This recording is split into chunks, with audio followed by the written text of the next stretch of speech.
দ্রাবিড়িয়ান style এবং নাগারা স্টাইলের মন্দিরের মধ্যে পার্থক্য। এটা হচ্ছে নাগারা স্টাইল। নাগারা স্টাইলের আমরা যদি টপ দেখি, মন্দিরের টপটা, তো এখানে 3টে পার্ট রয়েছে: শিখারা, আমালা, কলসা। এই যে ডোমটা কার্ভিলিনিয়ার শেপের হয়ে থাকে, একে বলা হয় শিখারা। তার মানে নাগারা স্টাইলের ক্ষেত্রে আমরা দেখছি এই ডোমটা হচ্ছে কার্ভিলিনিয়ার শেপের, আর দ্রাবিড়িয়ান স্টাইলের ক্ষেত্রে আমরা দেখছি ডোমটা হচ্ছে পিরামিডিক্যাল শেপের। আর এদের নামকরণটাও একটু অন্যরকম।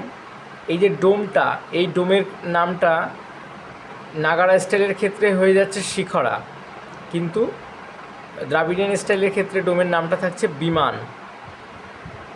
হোয়ারঅ্যাজ এই শিখরা দ্রাবিড়িয়ান স্টাইলের ক্ষেত্রে টপমোস্ট পার্ট হয়ে যাচ্ছে, কিন্তু নাগারা স্টাইলের ক্ষেত্রে শিখরাটা থাকছে এই ডোম হিসেবে, টপমোস্ট পার্ট হচ্ছে কলসা, আর তার নিচে আর একটা এক্সট্রা পার্ট থাকছে, সেটা হচ্ছে আমালা।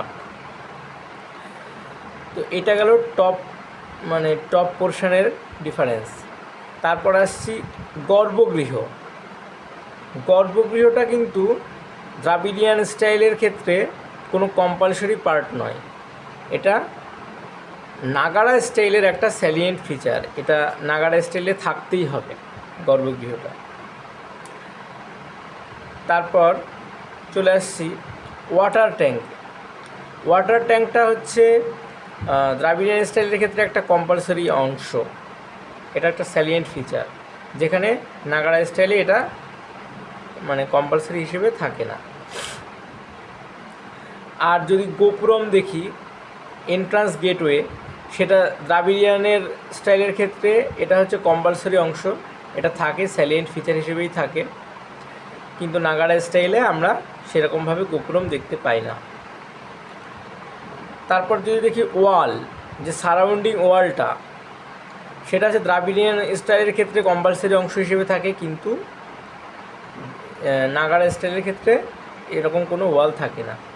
হোয়ারঅ্যাজ আদি স্থান বা বেসটা, নাগারা স্টাইলের ক্ষেত্রে আদি স্থান হচ্ছে একটা কম্পালসরি অংশ, কিন্তু দ্রাবিড়িয়ান স্টাইলের ক্ষেত্রে এটা কোনো কম্পালসরি অংশ নয়। আর কি রয়েছে? আর গর্ভগৃহ, ওয়াটার ট্যাঙ্ক, বেস, সারাউন্ডিং ওয়াল, গেটওয়ে, টাওয়ার। আর হচ্ছে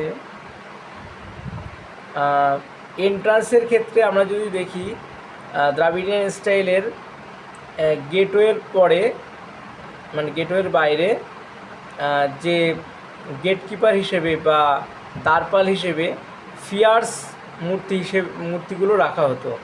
আর এই উত্তর ভারতের নাগারা স্টাইলে গেটওয়ের ওখানে গেটকিপার হিসেবে গঙ্গা, যমুনা ইত্যাদি দেবীর মূর্তি রাখা হতো। তো এই ছিল পার্থক্য। আর আমরা যদি সিমিলারিটি দেখি, তো মণ্ডপটা হচ্ছে সিমিলার থাকছে দু ক্ষেত্রেই। আর কি সিমিলার থাকছে? আর মণ্ডপটাই সিমিলার থাকছে।